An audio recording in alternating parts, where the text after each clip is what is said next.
Afternoon, VivaMK. Thank you for joining me in another business update. I really appreciate you joining me every week at midday on Thursday, as obscure a time as it is.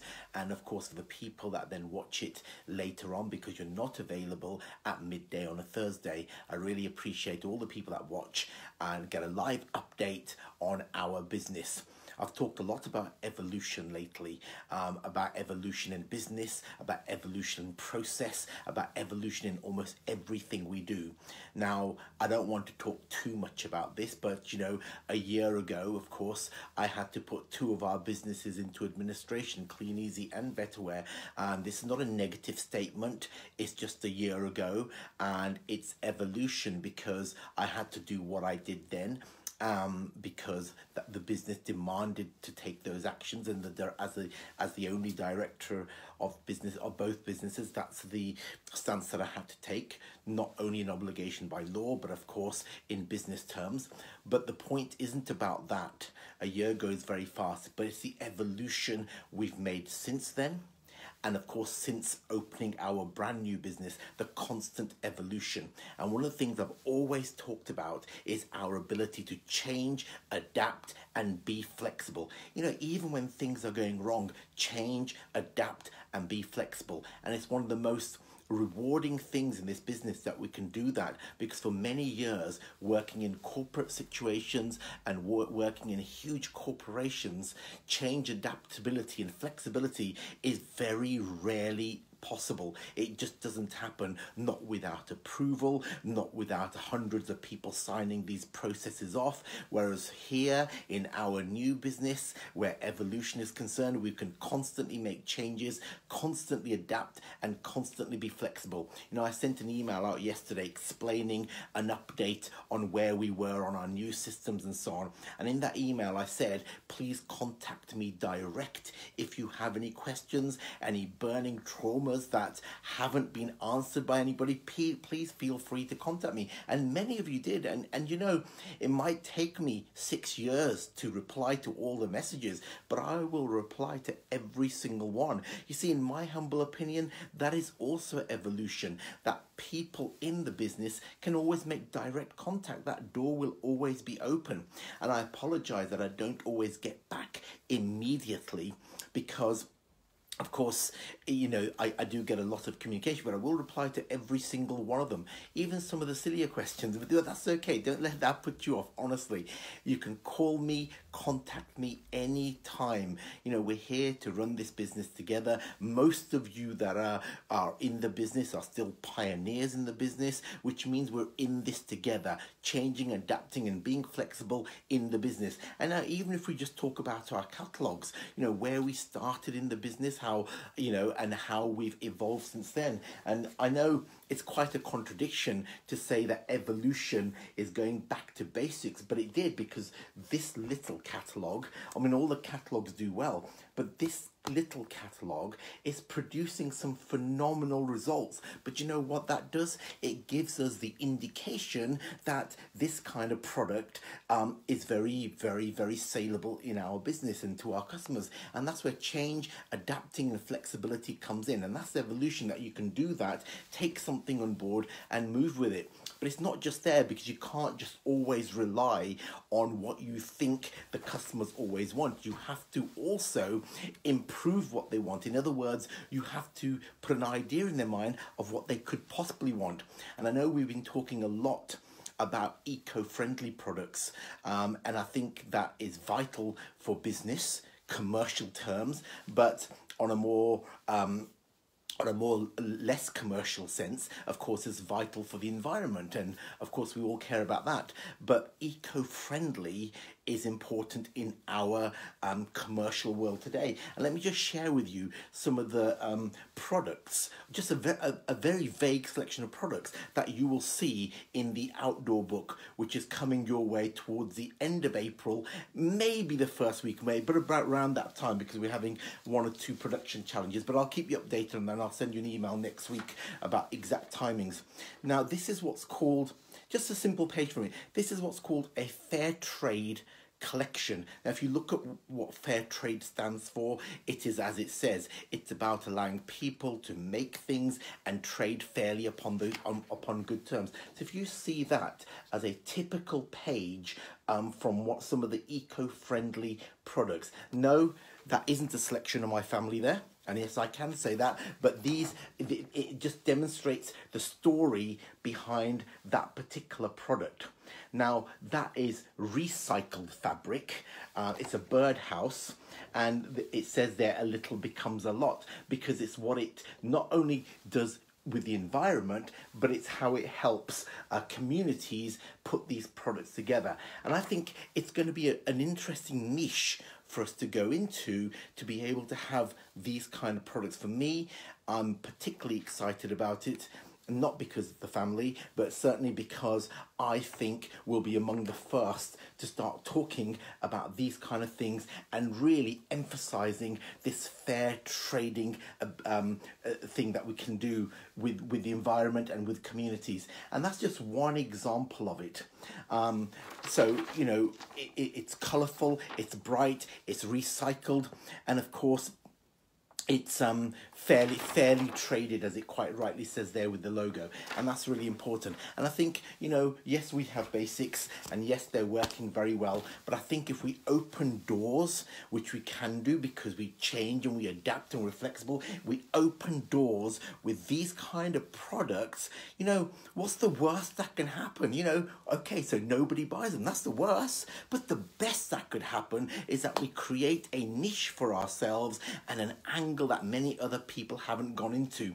And you might be thinking, oh, well, you know, somebody could see this and go and get something done quickly. No, it doesn't work like that, because big corporations can't do that. You know, even in Clean Easy, for me to get ideas done, and I was in charge of the business, still took months and months and months and months. Whereas, you know, the great people at HQ that are putting these kind of things together, you know, we had the ideas just coming up with the showcase, so we're producing this range. And let me show you some more where eco-friendly is concerned.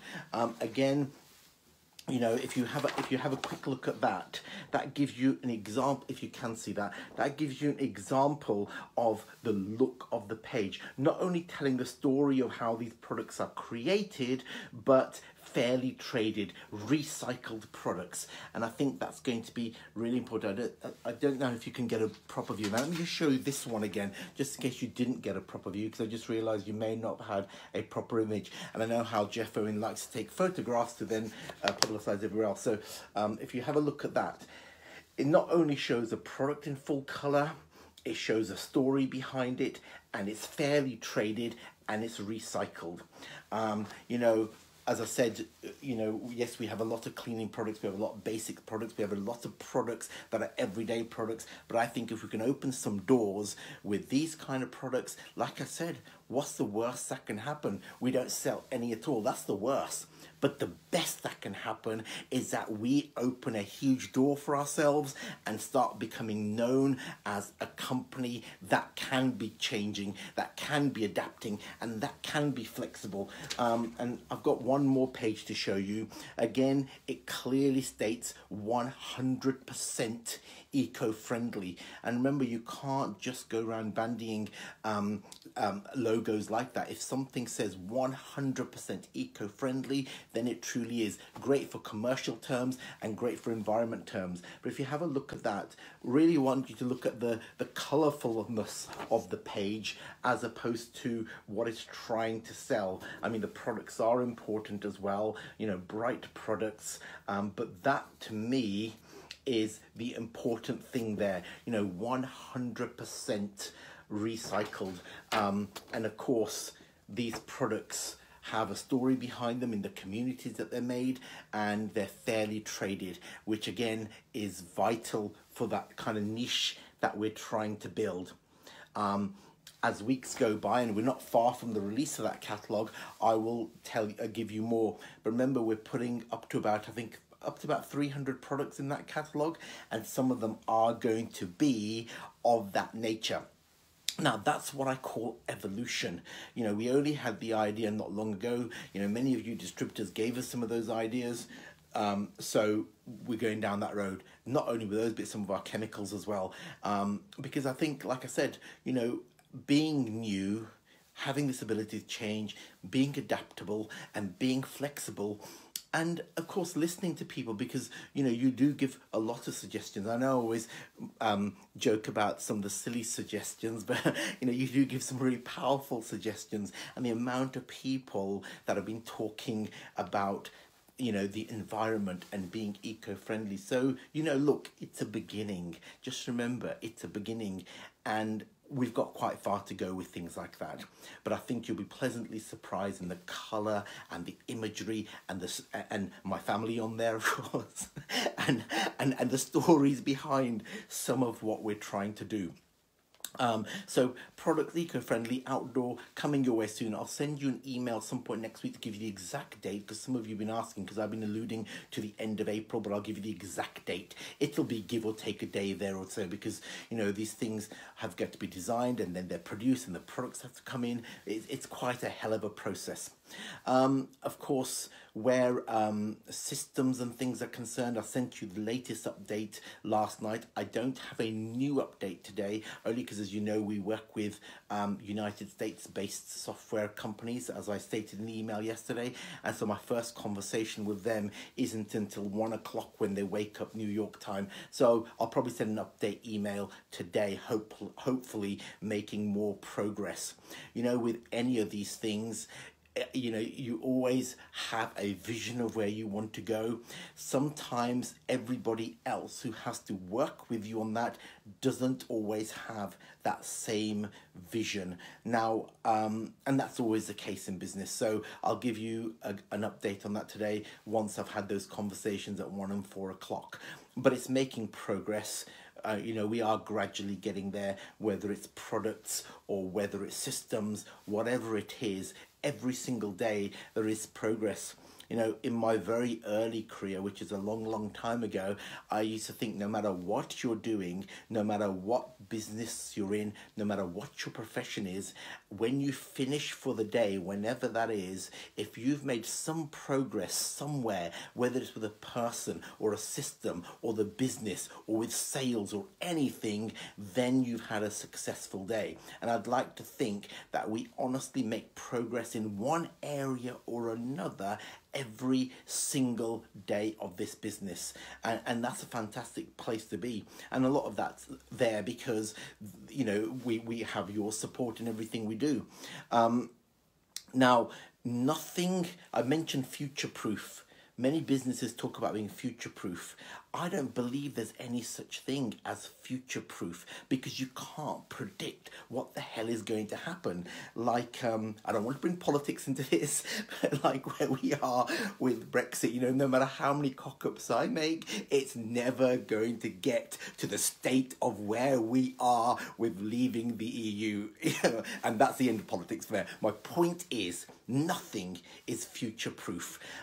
This week alone, we've seen Debenhams in huge trouble, and I know what that feels like, having worked through that for 2 years in my previous business, which of course many of you are part of, and of course even huge internet giants like ASOS suddenly give this brash statement yesterday that they're 80% down on profits to a measly 4 million, which is unbelievable considering at one point they were stock market retailing internet giants no more than 2 years ago. They're exploding, and so they've sent this shock statement out. Now, that doesn't mean it's the end of of internet sales or anything. Far from it. It just means they've got to adapt, and they've got to adapt very quickly to get through that. Now, I sympathise with all that because, they were a huge brand, and they still are, and they've still got a lot of power. But to send out a statement to say that 80% down on profits in this first quarter is phenomenal. So my point is, nothing is future-proof. Not this business, not other businesses, nothing is. Nothing is future-proof, and many organisations like to use that terminology. But what I'd like to think is that you constantly do things to try and make yourself future-proof. The most you can do is try and quickly adapt, quickly change, and be flexible. I think one of the problems with ASOS was their phenomenal amount of returns. They're just ridiculous numbers. You know, we can't deal with a mop being returned, let alone them dealing with something silly like, you know, £15 million every single week or whatever the ridiculous figure is.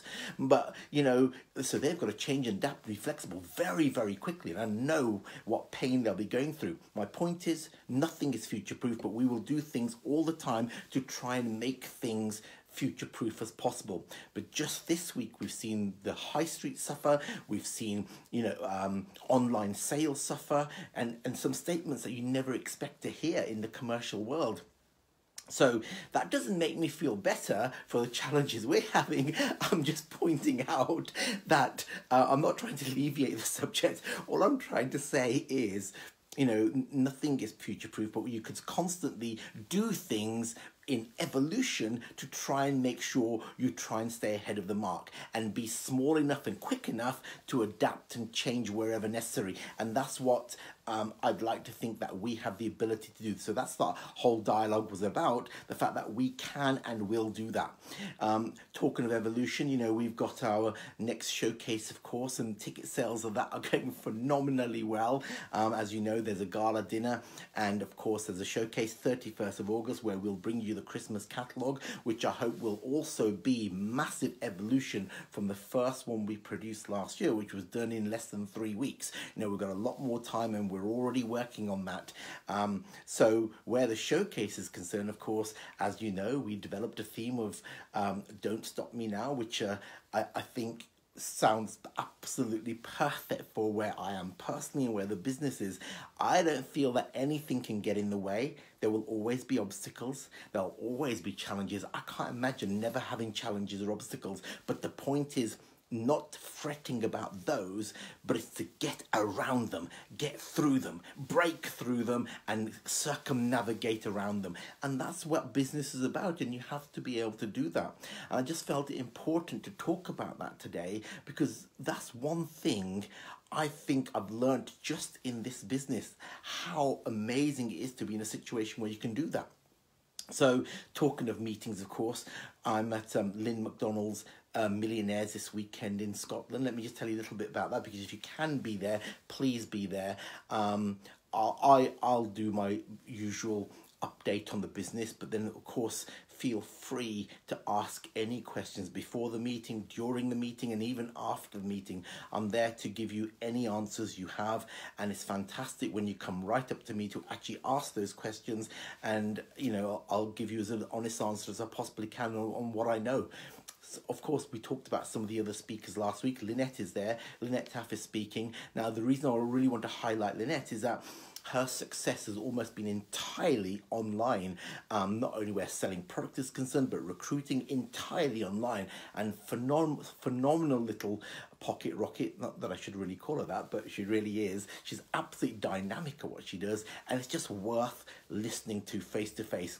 Then, of course, where retail is concerned in general, we have Sharon Davis again. You know, a retail giant in the business, you know, phenomenal amount of retail throughout the track record of catalogs, and not just whilst this has been out, but throughout. But again, you know, so worthwhile if you want to make money and you want to learn about the business, aside from all the other speakers there, and there's a phenomenal lineup.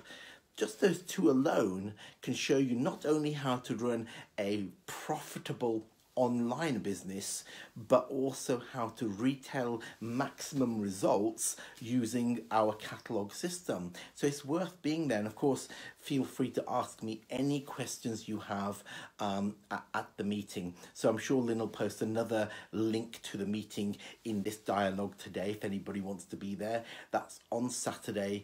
I'm really looking forward to it, because you know how I feel about meetings. I'd be at meetings every single day if I could, because there's nothing like the buzz and the energy and the anticipation of a meeting, and it just fires you up in the business. You learn, but most importantly, you connect with people. And that was what was so phenomenal about our first showcase. It was that pure connection of people, which I'm wanting to then emulate in our next showcase, getting people together, making this business a place where people really want to be. Not only want to be to make money, but want to be part of that community spirit that you are all evolving out there. So I'll bring you more news later on today where updates are concerned. I'll keep doing that. Feel free to email me anytime you have any question. I'm sorry you don't always get an immediate reply, but you will do. mk@vivamk.com. Many of you got my phone number. It's probably not a good idea to give that out here, but many of you got that. Feel free to use that. And that's it really. Evolution is important in the way we do business. Evolution is important in the way we can change, adapt, and be flexible. And in the face of what's going on in the environment today, not the political part, we can't really talk about that. That's a disaster in itself and needs proper integration. But I mean, in the commercial world, there's disasters going on there. And some of that has been born of the ability to not be able to change quickly, not to be able to adapt, and not to be flexible. And they're huge corporations. And this is a wonderful place to be, and we will keep being adaptable and flexing. So listen, thank you for listening once again. It's a busy day today. I'll communicate with you later and tomorrow. Next week, I will let you have more specific dates of the catalogues that are coming out. Remember the catalogues I've told you about? It's outdoors and a whole lot more, which has got those fair trade products in. Then you've got the next New Beginnings one, which hasn't even got a title, so I'll call it New Beginnings 2. Then, of course, later in the year, there's New Beginnings 3, and they're the bigger, more staple catalogues. And in between all that, there'll be a Christmas catalogue, and there will also be